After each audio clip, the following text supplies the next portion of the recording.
let's start with the Packers, and not so much to ask you guys, about that game, although it was good.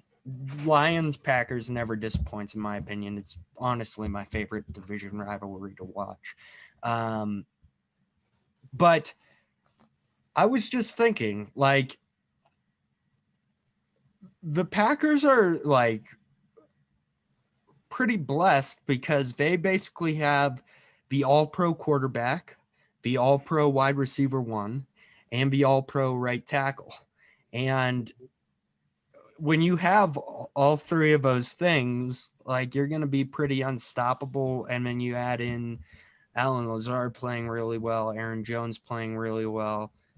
The defense is playing okay. Jair Alexander, you could make an argument he's the all-pro corner. But that field is very jumbled as well for all-pro corner. But I wanted to keep it simple. I wanted to keep it, names that most everybody knows. I wanted to quickly talk about skill position offensive all-pros. So quarterback, running back, wide receiver one, wide receiver two, tight end.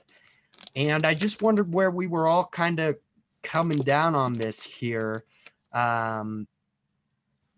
So, Trey, I was going to start with you, and we'll start with quarterback. Who do you think's the all-pro at quarterback right now? I mean, that's pretty hard to choose when you have Aaron Rodgers and Patrick Mahomes. Those are the only two guys that you could even consider. You can't go wrong with either one, but I'm not the biggest fan. I'm not the biggest fan of, I guess you could say, consistency in terms of repeating players for votes. So I would go with Aaron Rodgers this year, simply because it's that he's having an All Pro year, putting up crazy numbers, and he's 37 years old, and could have the Packers as the number one seed in the NFC. So I'll go with Aaron Rodgers, but you can't go wrong with him or Patrick Mahomes there. I think with this week's performance against the Dolphins, you could sort of take Patrick Mahomes out of it and give it to Aaron Rodgers. I know he still had a tremendous day. They still scored 30 points, but like objectively, the interceptions he had were pretty bad, and he took the worst sack of quarterbacks ever taken ever. And like, people like Jeff Schwartz have been pointing out recently that he thinks like the fact that Mahomes drifts so far back in the pocket and so far out in the pocket are detractors to his game. I would hardcore disagree with that. I think that's really what makes him special and allows more time for the play to develop. But I think just based on this week alone, and I define all pro as all pros don't really have bad weeks, like this was kind of the bad Patrick Mahomes week. And so I could see giving the edge to Aaron Rodgers. Joe? I would argue that it's Pat Mahomes or Aaron Rodgers. Right now, I would still say Pat Mahomes is number one, just because I think the offense revolves around his talents to a degree that you don't have with Rodgers. That said, it's 1-2, and I think we have 3 weeks where it could still flip-flop. So I'm not really going to argue either way. Right. Wide receivers, Joe. I think this is one is sort of easy for me. Two is a little bit convoluted. I think Devontae Adams, right? Without really any question. After that, I think it's probably Tyreek Hill, just because the threat that he presents goes even beyond the numbers that he puts up, and he puts up good numbers. But he's just, you have to change how you play against the Chiefs because of what Hill can do over the top. Yeah.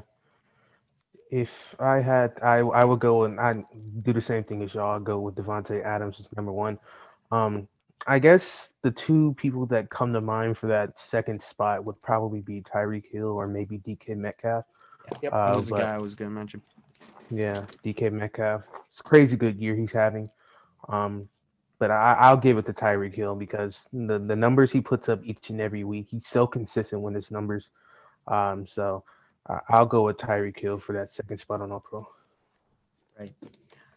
Tight end feels pretty easy to me, but I'd argue it's Travis Kelce, but I'd argue devil's advocate for Darren Waller.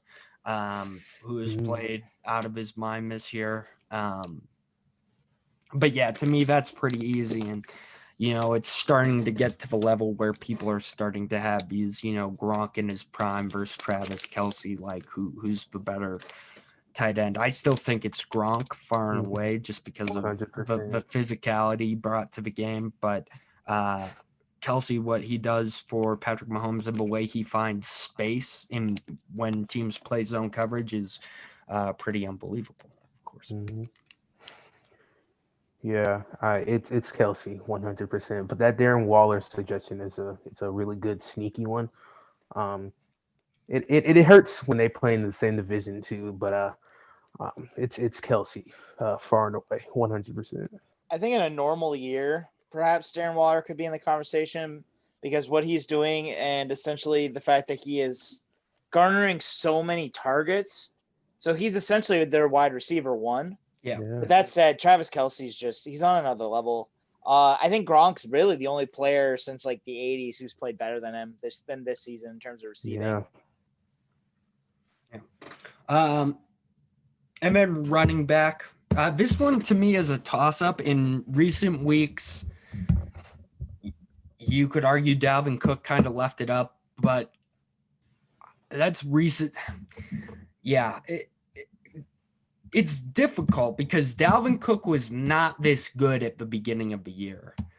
And Alvin Kamara was insane at the beginning of the year, but when Taysom Hill came in, kind of disappeared from the offense. So to me, that's the most interesting debate to have. I wonder where you guys come down on that.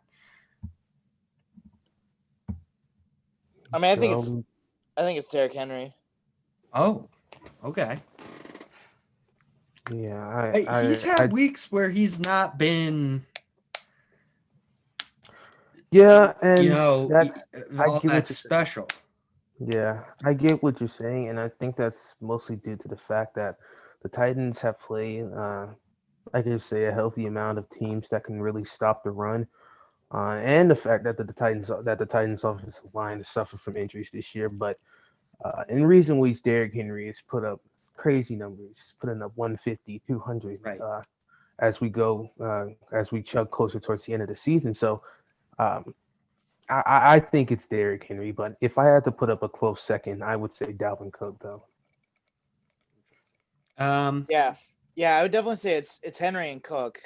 And again, like it's close enough. I think the last 3 weeks are going to matter. Mm-hmm. But Henry's lowest yardage total for the year was against Buffalo. He had 57 yards, but he also had 2 touchdowns. And he's been a workhorse for the Titans. He is their offense. He's the engine. Mm-hmm. And I was talking about this a couple days ago with a friend of mine. Running back, I argue a lot that running backs aren't as important in today's NFL because rushing production in and of itself isn't as efficient as passing production. Right. But when you look at the Titans' offense, the way that their offense is built around play action relies on Derrick Henry being a threat. And so their offense still relies on him to be valuable. And granted, they need the passing game weapons to be as good as they are, but Derrick Henry is a big part of that goes beyond the numbers. And again, just from a matchup standpoint, I just think he's important in a way that Dalvin Cook's important, but I think Derrick Henry just brings it to a different level. Yeah. 100%. I would agree with you on that, and it helps having those 2 wide receivers on the outside that really, I guess you could say, benefit from Derrick Henry getting 3, 4, 5 yards to carry throughout the game. So Derrick Henry, I speak on it like Joe was saying in terms of being valuable. Derrick Henry is probably the most valuable, I guess you could say, running back in football right now. And again, I think you could say maybe Dalvin Cook simply because that Kirk Cousins benefits a lot off of play action as well. But I think in terms of value, Derrick Henry is probably the most valuable running back in football right now. That's a good transition.